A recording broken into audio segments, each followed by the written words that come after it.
Okay, guys, happy Tuesday. Welcome to Travel Talk Tuesday. We're experimenting with this new format of webinar and not meetings, and it looks a bit different because I can only see myself. I don't see anybody else on there, but thank you guys for joining in for Travel Talk Tuesday. Tonight, it is Tuesday, January the 25th, 2022.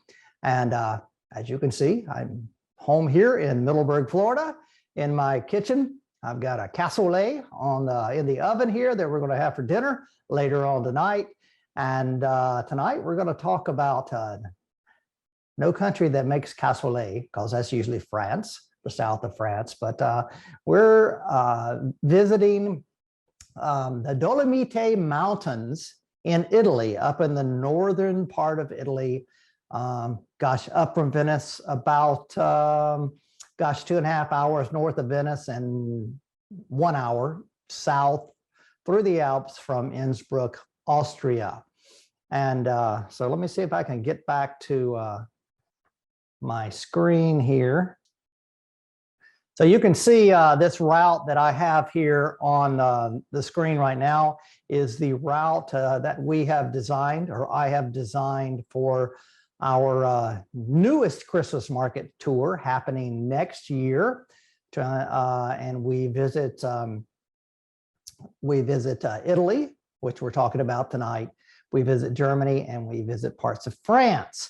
So you can see here that in Italy, we go to this little town called Bolzano, which I talked about last week.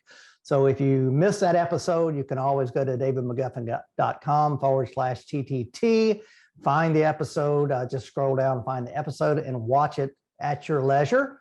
And but it's a beautiful little town. And so this week, we're talking about the alpine meadows and the alpine area from 4,000 to 7,000 and 8,000 feet just outside of Bolzano. And the area there is called Alpe di Siusi. And now that's the Italian name. The German name is Seiser.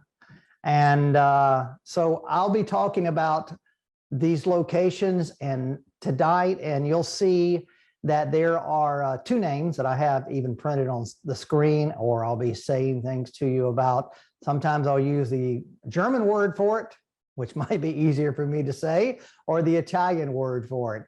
And but if you look on a map, which I've got coming up next, like a Google map, if you look on a map, both of the terms are written there. So like right here is Bolzano is the name of the town in Italian, and Bozen is the name of the town in the German, Austria, or local language there. Now, where this red dot is where we're dealing with today, called the High Alpine Meadow. And I visited here a couple of times in my travels. Once in 2016 in the middle of the summer, at the end of June and the first part of July. And then I also visited just last month. We were there in December, a few days before Christmas. So you'll notice a varied difference from being green alpine meadows with wildflowers and cows to being covered in snow. So let me let this run here for a minute, and I'll comment a little bit about what we've got going on. If you have a question or anything, I think there's an option for you to Hi, put a David question McGuffin here, high in the Zoom Dolomites Mountains. or Facebook. I'm in a big alpine meadow known as the Alpe di Siusi, and I hope you enjoyed this look around this beautiful countryside. Here's a 360 video spin from 7,037 feet. Pretty impressive.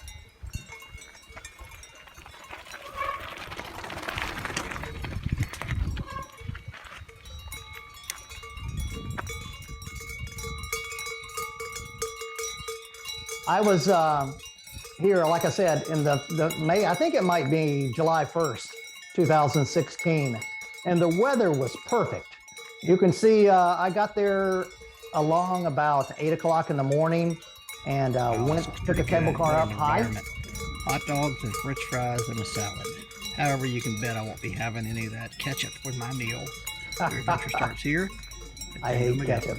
Exploring Europe.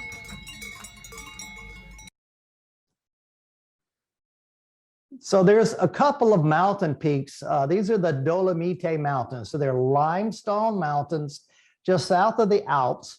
And this particular formation can be seen from miles and miles around. It's a flat tabletop mountain with some peaks. And it's called the Skerlen in German and the Skilire in the Italian dialect that is there. You can see it's pretty dang high, 8,400 feet or so. And so that dominates the skyline everywhere you're looking at. And then the next section that is prominent just to the left, you can see this from the little village of Kastelruth. You can see that in the area back here, what we were just looking at.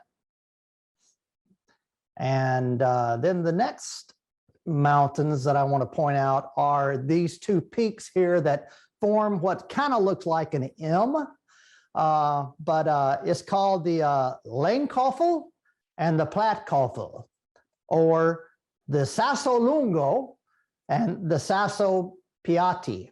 I think my name's in the way, but Sasso Piatto. So Sasso Piatto or Plattkoffen, you might determine from those words, is like a table or a plate. So Platt is flat, or Sasso Piatto, Piatto is a plate, so flat. And the other ones are the mountains that are lunging up to the sky. That's the tallest ones around, over 10,341 feet. And so those dominate the skyline too. So I took this photo just last month in the little village of Castelrotto. And we were driving out of the village and it was just beautiful in the sky. So we took a stop and took a look at that. Now, here in July are some images and video that I shot, and we were Leslie and I were previewing this a few moments ago before we got started, and these images are just beautiful. So this witch is inhabits these jagged points that you see here on this table mountain, and then the jagged points, and that in the German and Italian, those actually mean the word for witch. And so there's a bunch of legends about the witches, and even in the olden days. Hey, I started out this hike, maybe an hour and a half ago. It was 50 degrees and done quite a bit of elevation gain. I'm finally getting up to the top, somewhere around 6,700 feet or so. But I've come into this little microclimate here where there's actually quite a bit of vegetation and a little valley with the stream. It's pretty cool because it's totally unlike everything I've seen. Okay, let's move on.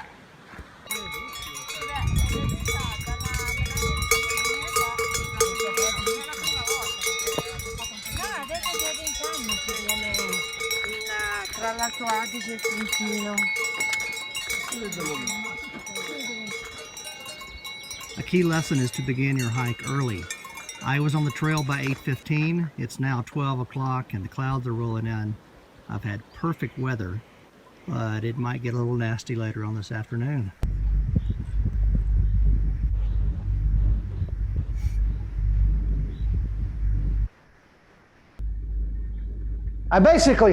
You have to stage down there in the valley where these cable car, lift cars are coming from. There's a national park, and you have to take a bus into that area, and then you get a pass all day long to ride these lifts and trains and walk the trails. And that's what I'm doing. That is just spectacular there. So this is a little village of Kastelruth and the Castelrotto. And this is where I stayed in July for a couple of nights in that hotel there. This is my dinner. And this, I wanted to just show you the name. This the name of this place is called the Herrenkeller. And you notice you see a little witch here as well. So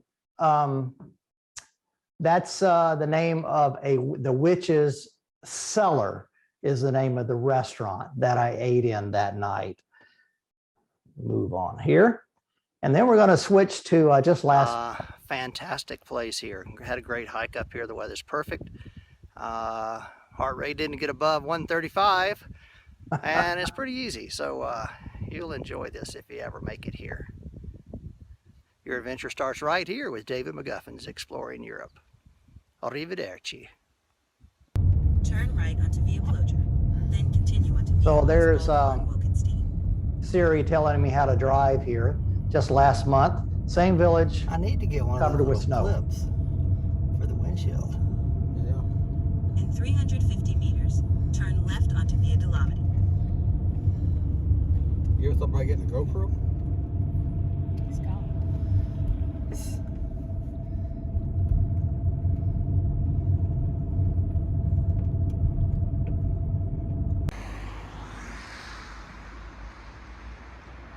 That prominent start here in just a minute, which is the main square. Walking through this tunnel, you go into the main square where that church and the bell tower is located.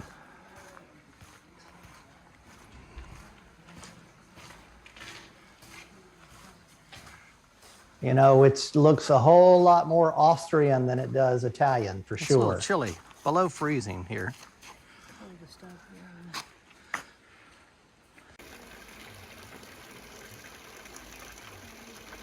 I think this is a fountain where Hansel's wife was getting water when she saw the black cloud loaded with witches.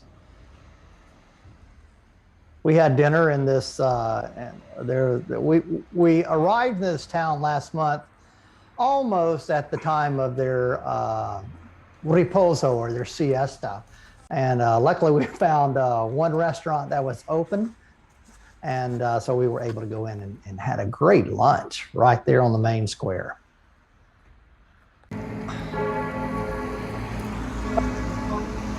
Sure.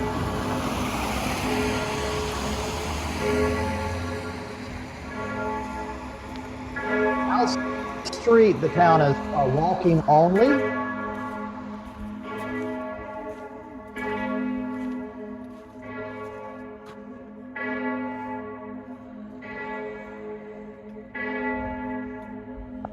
That bell is told the mass or something.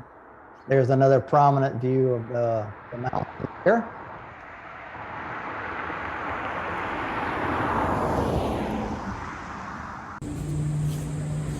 And then another day when we were in Bolzano, or the German name of the town, Bolzano is Bozen. We took this funicular cable car up to a little town called Oberbozen, or in Italian, Sopra Bolzano. And so we took this up there. It's about a 12-minute ride. Beautiful, beautiful thing from up to about 4,000 feet. And we visited a couple of villages up there.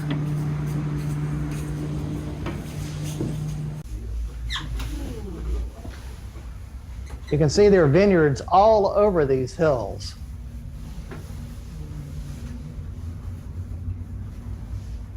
All the terracing are vineyards. Beautiful. Notice that we're inside, so if you're inside anything, you have to wear a mask going up here because of COVID-19. If this video shows up years later, maybe somebody's saying, well, what are you wearing a mask for? Well, there's a thing called COVID-19 that's affected us all.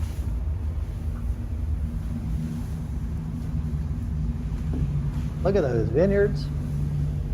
They have some really good wine there. Most of it's red wine. We sampled some every night.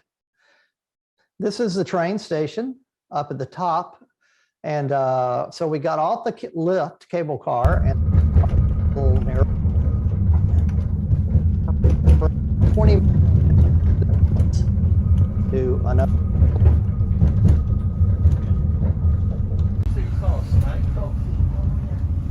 It was the root of a tree that they put ahead that looked like a snake.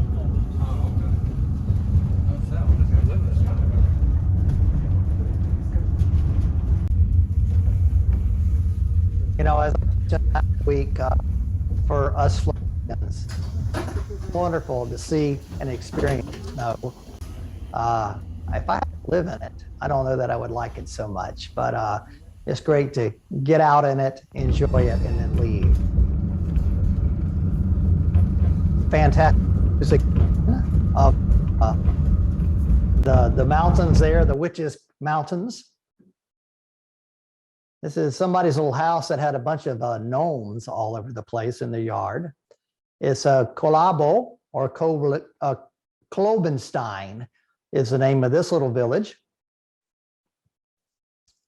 We arrived there about the same time we did at the other village, about the time of their riposo or siesta. And so we got, Charlotte and I went into the grocery store because I like to do that when we go to places and go in and see what's available. And so we went to the grocery store, and I'll tell you a little bit about what we purchased there, I think.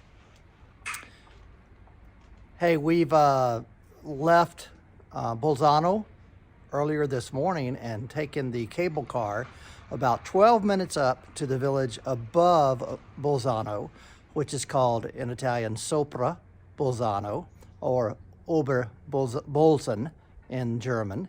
And then we took a train for about 14-15 minutes, kind of heading south, but still way up high in the mountains, to this little village of Kolabo. And not a whole lot here. We're looking down one of the paths. We're standing here at the grocery store, but I'll spin around and let you see some of the chalets and hotels back there.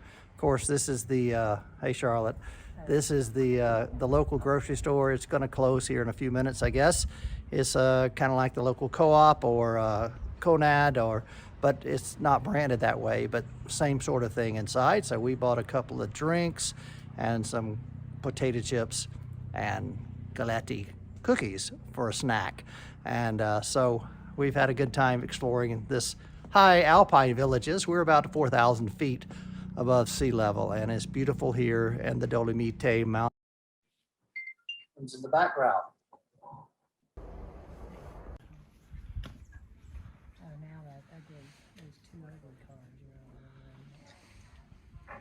We actually had to walk down the hill probably 200 yards to get to this area, and it was a bit slippery for sure. Let's see here. I don't know where my control is for this. Is the train station. We stopped and had a little bit of lunch, a snack, and a couple of drinks before we headed back down.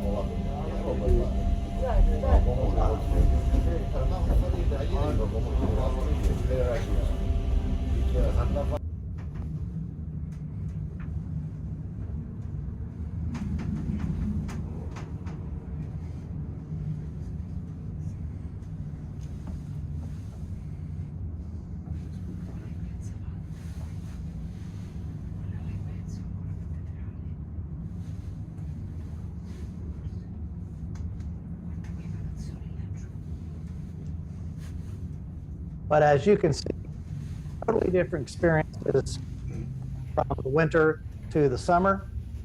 And but it's great times for everyone, and no matter when you arrive there. I wanted to share with you a couple of things that to let you know that we've got things planned out for the next couple of weeks. Charlotte and I, after we visited here in Bolzano, we drove back up to Munich and dropped our friends Judy and Bob off at the airport. And then Charlotte and I did just kind of a day by day, every night we kind of decided, well, where we're going next. And so we visited from Munich. We drove over to Prague and spent a few nights there in Prague in the Czech Republic. From there, we went over into Poland and spent 5 nights. We were able to visit the concentration camp there, Auschwitz, and we visited Krakow.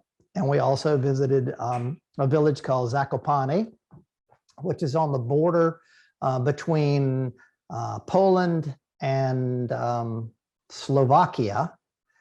And then we drove on. We were going to go to Budapest, but we'd been there several times. So we decided that we would just take a turn to the right. And Austria had been closed for about a whole month to tourism, and no foreigners were allowed in. And they had just opened that day. So we took a right turn and went, instead of going down south to Hungary, south to Budapest, Hungary, we decided to go over back into Austria, and we visited and stayed a night in Melk, which is a home of the big famous abbey there, and also the valley where the Donau or the Danube, Donau and Danube, there's 2 different names. We call it the Danube River, flows through the Wachau Valley. And then we went back to Munich to come home. But we had a great time just working out where we're going to go next and what we're going to explore. So the next few weeks, I'm going to talk to you about that. Next week, we'll be talking a little bit about being in Prague. And I've had the privilege of being in Prague quite a few times over the history of exploring Europe in the last 21 years. And so I'll share some of my experiences there. And then the first part of February, I think it's the 8th, which will be right before Valentine's Day. We're going to kind of brainstorm and think about some romantic destinations that we've been to, and talk about that. And that'll be our theme on the 8th of February. I know Paris is in the mix. I don't know why. We were just talking, Leslie and I, before we started, why is Paris a romantic destination? I don't know. But if you have any thoughts or any suggestions, let me know, and I'll include that in there too. And with this new webinar format, we also have an option to have a guest come on and be a part of it as well. And it also helps me to clean up the post-production so that I don't have all those people that are online and I have to blur them out and everything else because I'm on the post-production. So we'll see how all this goes, but that's kind of what we've got in store the next few weeks. I appreciate you guys joining in tonight and checking out everything that we're doing. We've got a lot of things going on with Exploring Europe. We have several travel shows that we're doing, travel and adventure shows. And I'm going to mention all those next week because those are our ways of visiting different cities in the United States and promoting our tours to normally big audiences that come by our booth that we have set up and learn about traveling to Europe. So I'll share that with you next week along with our adventures in Prague. So I guess that kind of wraps up what we're doing tonight. So thank you for being a part of Travel Talk Tuesday. We'll catch you next week. See you later from Middleburg, Florida.